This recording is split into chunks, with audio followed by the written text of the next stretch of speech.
প্রথম স্বৈরাচারের ভূমিকা নিয়েছিলেন শেখ মুজিব, শেষ স্বৈরাচার শেখ হাসিনা।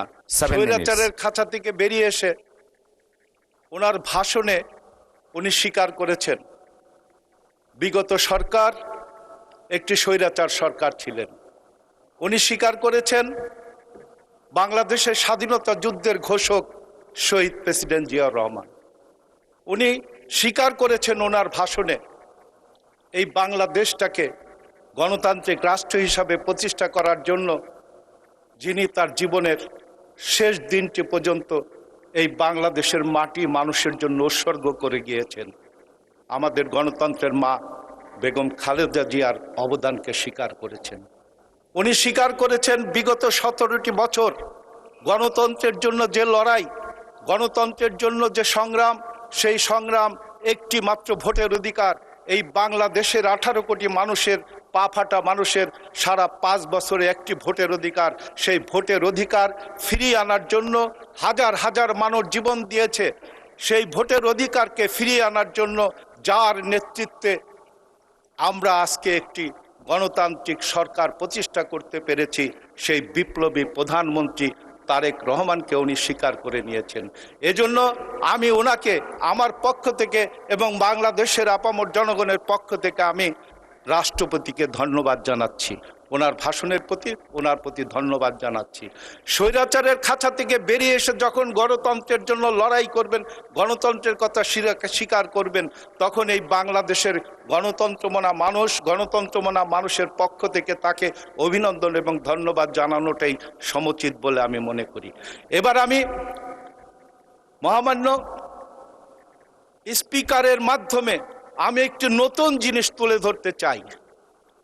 আমি অনেক বক্তব্য শুনেছি, অনেক বিপ্লবীর কথা শুনেছি, অনেক সংগ্রামী নেতাকে দেখেছি।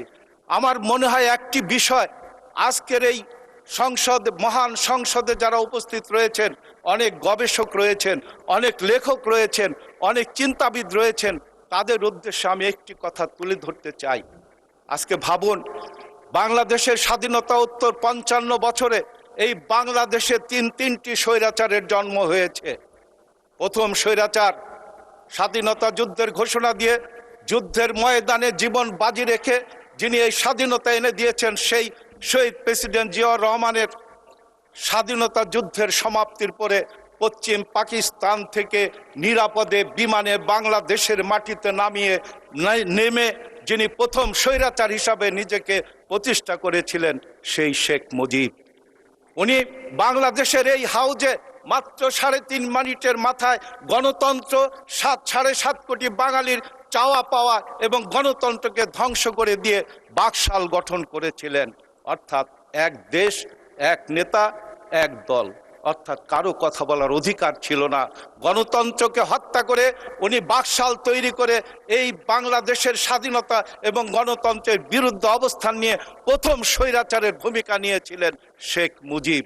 শেষ স্বৈরাচার শেখ হাসিনা, দ্বিতীয় স্বৈরাচার হিসাবে যিনি এসেছিলেন, তার ইতিহাস আপনারা সবাই জানেন, স্বৈরাচার এরশাদ, যার নামের আগে আমরা স্বৈরাচার হিসাবে আখ্যা দিয়ে তাকে বলি স্বৈরাচার এরশাদ। তিনি 9টি বছর এই দেশটা পরিচালনা করেছেন বন্দুকের নল দিয়ে। সেই স্বৈরাচারের পরে সর্বোপরি গত 15 বছর এই বাংলাদেশের প্রতিটি মানুষের হৃদয়কে ক্ষত বিক্ষত করে দিয়ে দেশের মানুষের গণতান্ত্রিক অধিকার হরণ করে বিনা ভোটে, দিনের ভোট রাত্রে করে এই বাংলাদেশটাকে ধ্বংসের দ্বার প্রান্তে পৌঁছে দিয়ে এই বাংলাদেশ থেকে পালিয়ে যেতে বাধ্য হয়েছেন সেই শেষ স্বৈরাচার শেখ হাসিনা। ভেবে দেখুন, বারবার স্বৈরাচারের জন্ম হয়েছে, আর বারবার একটি পরিবার থেকে বিপ্লবীর জন্ম হয়েছে। বিপ্লবী শহীদ প্রেসিডেন্ট জিয়াউর রহমান নিজের জীবনকে বাজি রেখে যুদ্ধের ঘোষণা দিয়ে এই বাংলাদেশের মাটিকে স্বাধীনতা করেছিলেন। বিপ্লবী বেগম খালেদা জিয়া 9 বছর আন্দোলন সংগ্রাম করে এরশাদকে পদত্যাগ করতে বাধ্য করে গণতন্ত্রকে রক্ষা করেছিলেন। বিপ্লবী তারেক রহমান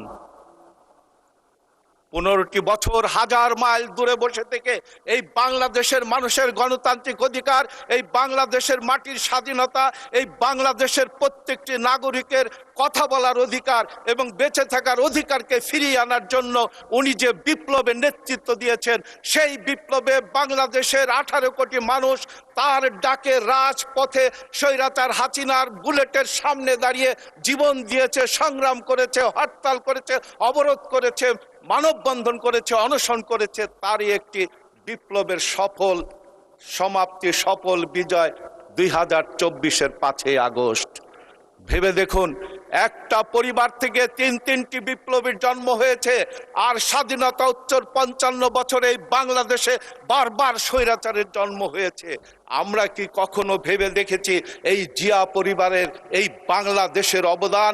এই জিয়া পরিবার এই বাংলাদেশটাকে রক্ষা করার জন্য তাদের প্রত্যেকটি পরিবারের সদস্য বিপ্লবী হয়ে উঠেছে, এবং তাদের অবদানে আজকে আমরা এই সংসদে দাঁড়িয়ে মুক্তভাবে কথা বলতে পারছি, কথা বলার অধিকার ফিরিয়ে দিয়েছে।